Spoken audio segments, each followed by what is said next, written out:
Setelah namanya digadang-gadang menjadi salah satu bakal calon wakil gubernur Jakarta, Kaisang Pangarep, anak bungsu Presiden Joko Widodo, akhirnya memilih Jawa Tengah sebagai provinsi perdananya masuk dalam bursa Pilkada 2024. Jakarta tak lagi dibidik, lantaran Ketua Umum PSI ini tak mampu membuat warga Jakarta melek atas keberadaannya. Hal tersebut tercermin dengan rendahnya elektabilitas Kaisang yang hanya 1%, jauh di bawah Anies Baswedan, Ahok, dan Ridwan Kamil. Tidak seperti di Jakarta, di Provinsi Jawa Tengah, nama Kaisang justru memiliki elektabilitas tertinggi di sejumlah survei. Saat meresmikan kantor DPD PSI Semarang, Kaisang pun melontarkan sinyal lebih memilih di Jawa Tengah ketimbang Jakarta, merujuk pada hasil survei elektabilitas. Dan kita lihat untuk sekarang survei saya di DKI ini kan kecil. Mungkin kemarin yang terakhir adalah Litbang Kompas, saya masih di angka 1. Tapi alhamdulillah untuk di Jawa Tengah dengan tidak ada foto, tidak ada baliho, tidak ada billboard, alhamdulillah saya nomor 1 di Jawa Tengah. Walau percaya diri karena survei elektabilitasnya berada di posisi teratas, Kaisang menegaskan dirinya masih melihat perkembangan ke depan. Apakah maju sebagai calon gubernur atau calon wakil gubernur Jawa Tengah? Ya saya kira kita lihat, balik lagi Jawa Tengah ini provinsi yang besar dan Pak Lutfi sendiri juga sebagai Kapolda punya yang sudah pernah beliau lakukan dan sudah banyak khususnya di Provinsi Jawa Tengah. Jadi saya rasa ya beliau memang pantas menjadi gubernur di Jawa Tengah untuk periode selanjutnya. Tapi baik lagi untuk masalah Lutfi Kaisang ataupun Kaisang Lutfi. Lantas, akankah rencana Kaisang ikut kontestasi Pilkada Jawa Tengah berjalan mulus? Tim TV One mengabarkan.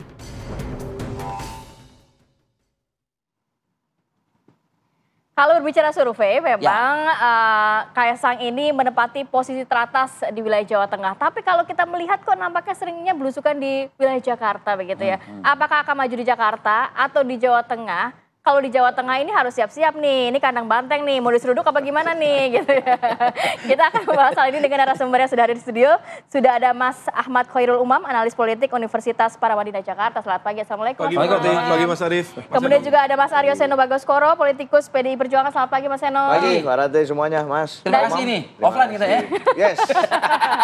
Dan segera akan bergabung bersama kami Mbak Sheryl Tanzil, politikus dan juga juru bicara PSI. Saya mau ke Mas Seno. Mas Seno, deg-degan nggak nih melihat hasil survei? Mas Kaisang posisi Sudah ada teratas. sinyal juga kan pernyataan kan? Iya nggak apa-apa. Katanya survei. lebih realistis kayaknya Mas Kaisang di Jawa Tengah aja nih. Iya, Siap-siap boleh. diseruduk kandang banteng. Kita menghargai semua dinamika perkembangan yang ada akhir-akhir ini. Kenapa? Karena kita melihat dengan semakin banyak opsi yang muncul, itu semakin baik. Ya. Tetapi harus kembali diingat Mbak, bahwa pilkada ini harus kembali ke kitohnya, ke maknanya. Kenapa Apa maknanya? Ini perayaan kedaulatan rakyat. Artinya harusnya yang didengarkan paling banyak pertimbangannya adalah masukan dari Suara masyarakat. rakyat. Siapa yang mereka mau? Kriterianya pemimpin seperti apa yang dibutuhkan? Challenge ke depan seperti apa? Biar rakyat yang menjawab. Nah, seakan-akan kan hari-hari ini logikanya adalah logika kesepakatan elit. Ya. Seakan-akan anaknya A dekat dengan B, relasinya C, lalu dicocok-cocokkan, maju di pilkada mana nih, cocok logi lagi kita ngomongnya. Nah, itu yang terjadi, sehingga kita tidak melihat ada diskursus yang berkembang di masyarakat. Siapa yang mereka butuhkan, apa yang harus dievaluasi, itu tidak terlalu muncul. Memang kalau hasil survei itu tidak menggambarkan keinginan rakyat ya? Ya kan hari ini Sosok mana yang saya dipilih? rasa sifatnya sementara saja. Kenapa? Karena satu, banyak kandidat lain yang terjadi di daerah itu masih belum ngegas dalam melakukan publikasi. Artinya popularitasnya belum rata nih.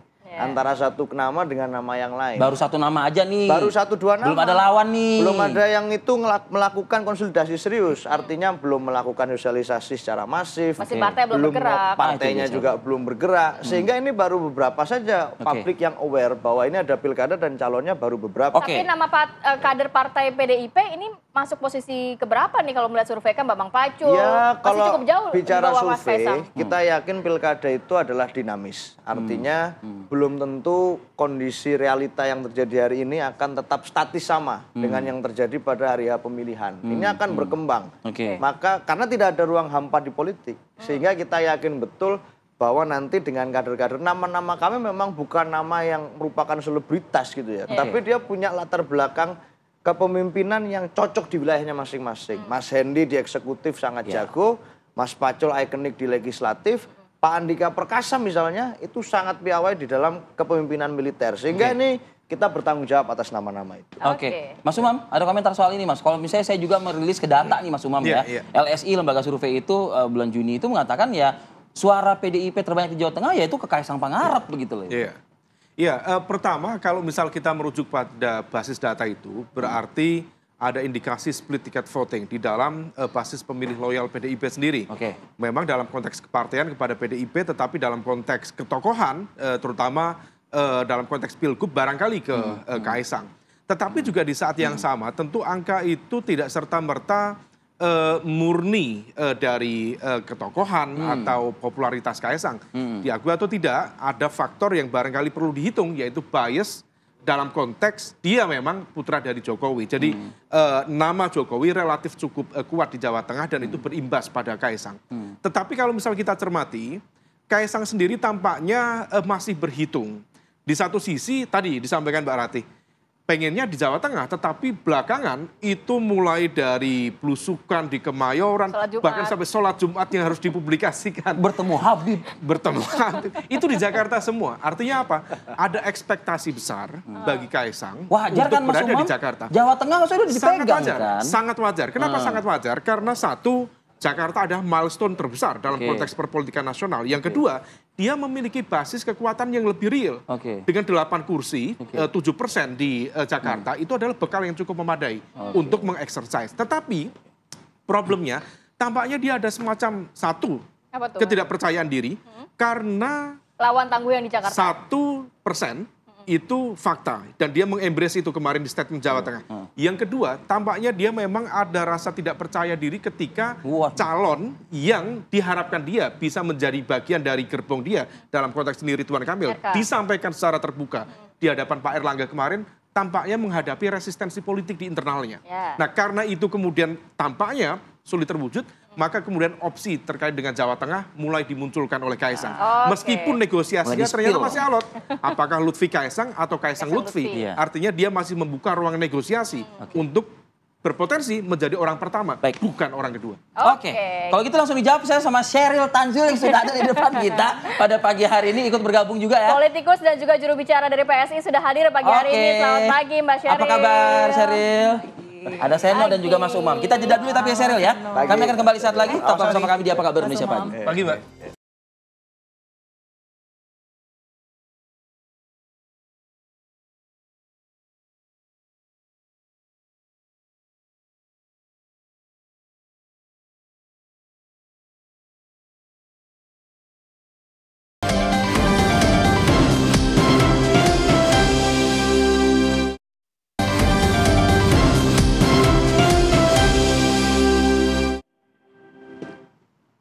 Langsung saja kita wawancara yang baju merah jangan sampai lolos.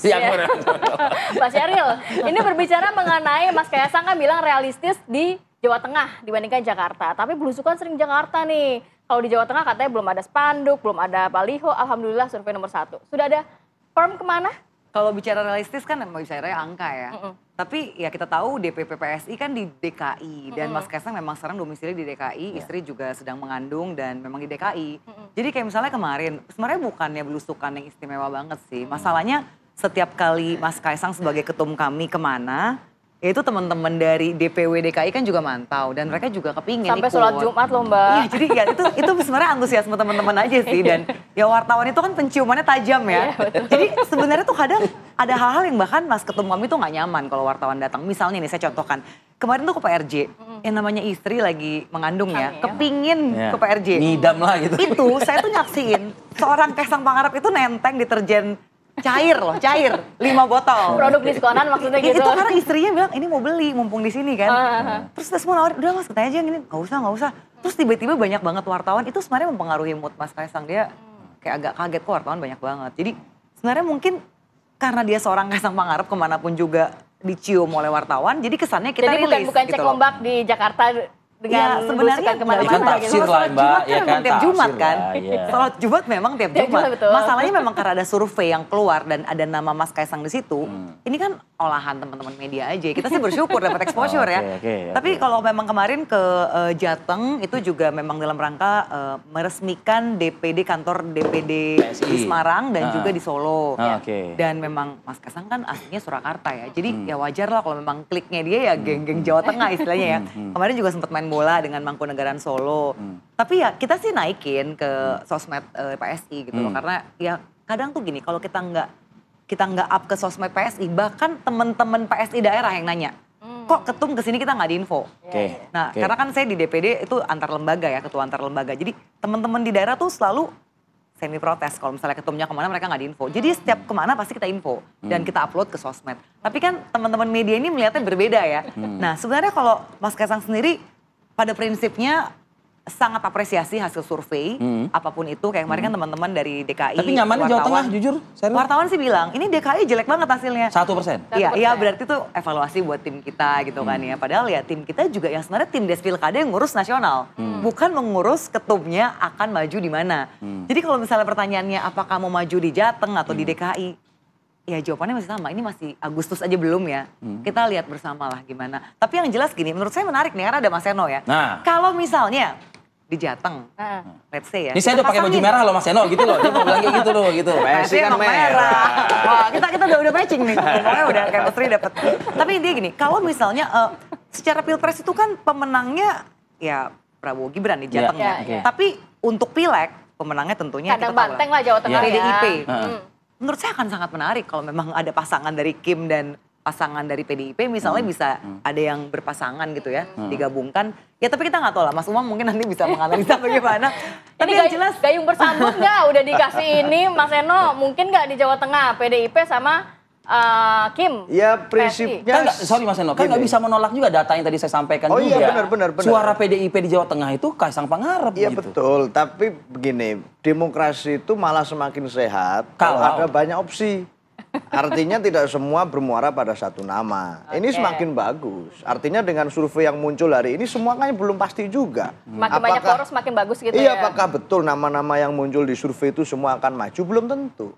Artinya akan ada kemungkinan perubahan yang ini tidak pernah disangka-sangka hari ini. Masalahnya Pak Bambang Pacul, Mas Hendy ini juga kurang gesit kayak itu. Satu, kita sebagai partai ini kekuatan kolektif. Kalau kami di PDI Perjuangan. Artinya sebelum ada keputusan resmi yang disepakati semua. Siapa nih ternyata tokoh yang dibutuhkan oleh masyarakat Jateng. Belum berani itu. Maka konsolidasi serius tidak akan dilakukan untuk mengerucut ke satu nama. Itu tidak mungkin dilakukan. Semua akan menunggu bagaimana gagasan terbaik dari masyarakat itu butuh sosok yang seperti apa sih. Yang kemampuan birokratisnya baguskah, manajerialnya bagus, leadershipnya bagus, kedekatan dengan rakyat atau apa? Tapi suara rakyat kan sejauh ini kan berharap namanya itu. Muncul gitu. survei-survei itu, tapi adakah yang elektabilitasnya sudah di atas 10% misalnya? Ini kan semua masih dinamis. Ya. Itu kalau kata Mas Kaisang, balihonya belum ada, spanduknya belum ada, udah tertinggi. Memang belum di atas 10 sih. Belum di atas 10% kan? Belum ada yang di atas 10. Belum ada yang di atas itu. Artinya ini angka tidak aman dan semua sangat mungkin berubah. Mas Seno, jadi mendingan di sudut kandang banteng apa dibukain aja pintu kandangnya? Ini, PDI Perjuangan itu partai yang digerakkan oleh gagasan, oleh ide. Artinya bukan oleh orang per orang. Oh karena kita prefer ke orang ini maka kita akan bergerak untuk dia. Oh karena kita prefer ke enggak. Kita bergerak karena ide. Idenya apa di pilkada kali ini? Kesini lagi kok gitu. Sama idenya bahwa siapapun di negeri ini tidak peduli siapa latar belakangnya, dia berasal dari keluarga yang seperti apa, asal dia punya gagasan terbaik untuk negeri, dia boleh jadi pemimpin. Kalau ngajak, Saya suka banget tuh bahasanya. Itu gagasan. Siapapun, Iya, kalau dari keluarga ngajak. manapun. Jadi dari keluarga Lihat manapun nanti background-nya. jangan diujok-ujok lagi. Ini karena keluarganya Pak Jokowi. Oke, kalau ide dan gagasan ya. Intinya kalau dari PSI, kita akan sangat mendukung keberlanjutan. Jadi siapapun yang akan maju di Jawa Tengah, yang jelas harus memastikan untuk akan mendukung program-program dari Prabowo Gibran. Karena Prabowo Gibran itu kan sudah komitmen akan adanya keberlanjutan gitu loh. Nah jadi siapapun juga ya mau apakah nanti tautannya bergandengan dengan di luar koalisi partainya ya. Ya kita akan mengusung selama ya, kan balik lagi ide dan gagasan ya. Karena kita yakin bahwa keberlanjutan itu akan membawa hal yang baik. Karena gini loh, kita dulu ingat nggak zaman dulu kita punya GBHN, lalu Repelita. Dan Tiongkok mempunyai itu. Makanya mereka bisa ngebut. Karena udah tahu visi 5 tahun ke depan apa, 10 tahun ke depan apa, 25 tahun ke depan apa itu sudah ada Tiongkok. Roadmap. Nah, kita tuh ingin Indonesia itu bisa punya visi misi yang fokus seperti itu. Jadi jangan karena ego setiap pemimpin yang sudah misalnya dia elected, lalu semua tidak diakui lagi. Misalnya di DKI kan kita tahu ya, banyak hal-hal yang sudah bagus dilakukan oleh pemimpin sebelumnya, tapi karena mungkin ego personal ingin mempunyai legacy sendiri, Tidak dilanjutkan. diubah lah. Ya, Paling tidak namanya diubah aja kan udah nomenklatur udah beda semua ya. Jadi dari PSI kepentingannya adalah kita akan mendukung orang yang bisa komitmen melanjutkan program-program yang akan dituangkan oleh Prabowo Gibran. Tapi soal tawaran tadi yang kemudian dijawab oleh Mas Seno adalah, ya kalau banyak pilihan kan lebih bagus. Ya saya rasa nggak apa-apa ya. Karena Anda menghormati itu ya? Iya, tapi saya juga sangat setuju dengan perkataan Mas Seno terakhir bahwa ini demokrasi. Bahwa siapapun yang memang punya ide dan gagasan yang bagus, patut diusung, tidak melihat dari apapun latar belakangnya ataupun backgroundnya. Ya, selama itu masih masuk undang-undang ya, misalnya bukan terpidana korupsi lebih dari 5 tahun. Iya memang begitu. Tapi dengan rumus yang sama artinya harusnya tidak ada privilege tertentu. Bagi siapapun mengikuti proses yang fair, itu prinsip kami. Oke. Nanti Mas Umam sudah senyum-senyum seperti apa tanggapannya, tahan dulu Mas Umam, kita akan sambung lagi di segmen berikutnya. Kembali lagi di Apa Kabar Indonesia Pagi. Mas Umam, kalau mencermati pernyataan Mas Seno, Mbak Sheryl, jadi ini sebenarnya Mas Kaisang ini lebih realistis memang di Jawa Tengah ya. Terus kira-kira kalau pasangannya tadi kan dikatakan masih bimbang nih antara Kaisang Lutfi, Lutfi Kaisang, itu akan ada perbedaan yang signifikan nggak nanti kalau mereka? Iya, kalau saya mencermati diskusi ya. Cicak mereka ini berdua tadi. Mbak Sheryl dan Mas Ini Seno. kayaknya ini ada lemparan umpan-umpan yang Ada sinyal tersendiri. Ada sinyal. Mungkin ada takut ditegur. Kita bangun pagi begini biar semangat ngegasnya. Kalau saya cermati memang besar kemungkinan berat ya untuk berkoalisi ya. Memang segala kemungkinan itu dalam politik mungkin, tetapi untuk PDIP mengusung Kaisang di Jawa Tengah sepertinya agak nggak mungkin. Nah, kenapa? Ada cukup banyak kalkulasinya. Dan pride-nya PDIP itu cukup tinggi, terutama di Jawa Tengah. PDIP sejak reformasi, sejak ada pilkada secara langsung, tidak pernah kalah dalam konteks pertarungan di Jawa Tengah. Bahkan pada titik tertentu menjelang pilkada waktu itu, hanya butuh waktu yang tidak panjang, itu pun juga bisa menang. Padahal namanya juga relatif baru. Misalnya Mas Ganjar.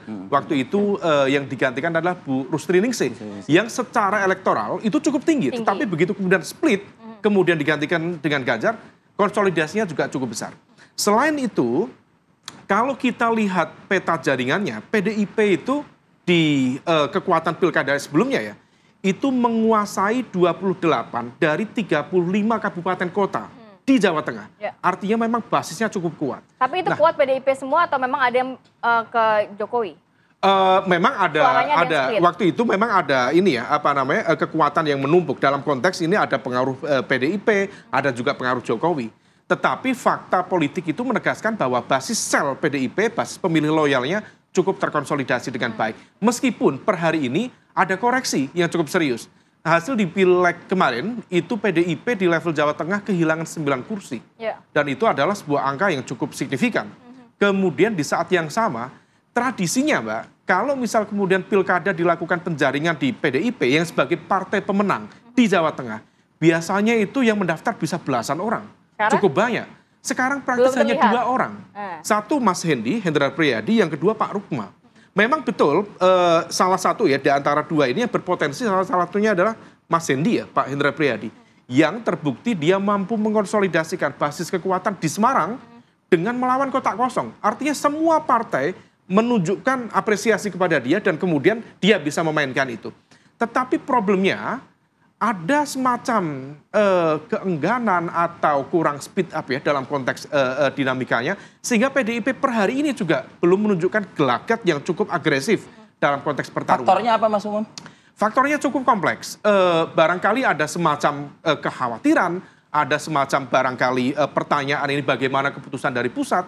Kekhawatiran kenapa? Ya misalnya salah satunya barangkali misalnya penetapan tersangka Bu Ita kemarin di Semarang, wali kota, barangkali itu menjadi bagian dari sinyal politik yang kemudian diarahkan sebagai political warning bagi jaringan PDIP di Jawa Tengah. Kita tidak tahu, tetapi basis di PDIP per hari ini kalau kita cermati, Jawa Tengah belum menunjukkan gelagat yang signifikan. Nah, saya masuk pertanyaan kedua yang yang tadi disampaikan Mbak Ratih. Kaisang Lutfi Kaisang. Kalau dari sisi kekuatan partainya, memang Kim, Koalisi Indonesia Maju, perdebatannya kemarin memang meletakkan nama Pak Lutfi di nomor pertama. Beliau senior, beliau mayor jenderal ya, konteks ini irjen ya. Kemudian di saat yang sama mengabdi lama di Jawa Tengah dan orang dekat dari Jokowi. Tetapi di saat yang sama, beliau non partai. Artinya butuh kekuatan. Tetapi pada saat yang sama juga, PSI praktis hanya memiliki 2 kursi di DPRD dari 120 kursi. Artinya kalau misal kemudian nanti ternyata komposisinya Lutfi Kaisang, Kaisang Lutfi, maka besar kemungkinan ini ada semacam pengkonsolidasian dari kekuatan besar yang berada di level partai-partai Kim untuk kemudian memberikan dukungan itu. Tetapi satu hal, yang perlu diantisipasi, kalaupun Kaisang Lutfi ataupun Lutfi Kaisang, basis pemilihnya, ceruknya relatif tidak jauh berbeda. Karena tidak ada satu segmen kekuatan di dalam itu yang merepresentasikan kekuatan Islam moderat, tradisional, terutama dari Nahdlatul Ulama. Seringkali dalam pertarungan di Jawa Tengah, kekuatan Nahdlatul Ulama, kalau PKB dan juga PWNU, basisnya ya, cukup solid memberikan dukungan, perlawanannya atau kemenangannya cukup signifikan. Bahkan Pak Ganjar kemarin yang diprediksi menang 70%, begitu kemudian PKB waktu itu bersatu dengan kekuatan Bu Ida Fauziah waktu itu ya. Artinya gap yang dihadirkan ternyata nggak jauh, hanya 5-6%. Dan ini harus dihitung secara betul oleh beliau dan juga beliau. Nah ini yang harus singkat-singkat aja mungkin karena durasi kita juga terbatas. Mas Seno dan Mbak Sheryl mungkin. Seno dulu menanggapi tadi analisa dari prinsip pakem sosiologis yang ada di tiap wilayah memang kita hargai. Oleh karena itu kita tidak mau terburu-buru tergesa-gesa menentukan nama. Ada pakem tentang nasionalis religius, ada pakem tentang kepemimpinan antara muda dan senior misalnya. Ini kita cermati betul-betul bagaimana ini akan mempengaruhi pilihan. Bukan intervensi, dugaan hukum, latar belakang hukum dengan penetapan tersangka rakyatnya dulu. Jadi kita lihat dulu bagaimana masyarakat di Jawa Tengah membutuhkan figur pemimpin yang seperti apa. Data historis itu bisa menjelaskan, pakem politik sosiologis bisa menjelaskan. Kita pelajari kebutuhannya, satu. Yang kedua, challenge tentu pasti ada. Hari ini kita sebagai partai politik kalau membaca komentar netizen banyak sekali yang merasa bahwa ini PDI sedang dikerjain atau sedang apa. Banyak yang menduga seperti itu. Susah bagi kami untuk menjelaskan ke rakyat bahwa tidak ada apa-apa. Kami tidak mau menduga tapi susah menjelaskan bahwa tidak ada apa-apa. Karena ini bacaan komentar. Nah, apakah itu mengganggu konsolidasi kami? Faktanya tidak. Hari ini kami tidak ada masalah, kami bekerja terus dan kita akan buktikan calon yang terbaik untuk Jawa Tengah. Terakhir Mbak. Ya, survei Litbang Kompas ini membuktikan bahwa anak muda itu ingin ada sosok representatif yang relevan dengan mereka. Dan Mas Kaisang ini memang relevan karena dari segi usia, lalu beliau juga latar belakangnya lahir di Jawa Tengah, Surakarta. Jadi kalau kita baca, kenapa surveinya tinggi? Karena strong votersnya itu mengatakan satu, melihat personality, karakter. Lalu kedua, faktor background, yaitu apa? Orang Jateng asli. Nah apapun itu kita mengapresiasi ya, ini menunjukkan bahwa ternyata PSI nggak salah. Bahwa anak muda itu punya segmentasi dan rakyat ingin ada anak muda. Terkait dengan apakah akan maju di Jateng atau tidak, kita masih mempertimbangkan saat ini kita terbuka untuk bekerja sama dengan pihak mana saja. Ya kita lihat lah, kalau sekarang kan survei yang paling tinggi itu yang lagi rame di maintain media ya, itu kan Jateng. Tapi di DKI juga sepertinya media ini ada animo. Tapi yang jelas kita akan belajar banyak, hitung-hitungan betul, Mas Anung betul sekali akan kita pertimbangkan. Dan tentunya kita akan belajar dengan partai senior yang saat ini memang sudah lama menggawangi di Jawa Tengah itu partainya Mas Anies. Oke lah, Tetap, kita masih ada nanti kode. akan seperti apa begitu ya di Pilkada Jawa Tengah. Terima kasih banyak. Terima kasih untuk narasumber sudah hadir. Dan juga Mas semuanya. Umam sudah hadir. Assalamualaikum. Dan jangan lewatkan program Kabar Utama Pagi sesaat lagi bersama rekan kami Vena Kintan. Usai kami menutup kebersamaan pagi ini di Apa Kabar Indonesia Pagi. Terima kasih. Sampai jumpa. Sampai jumpa.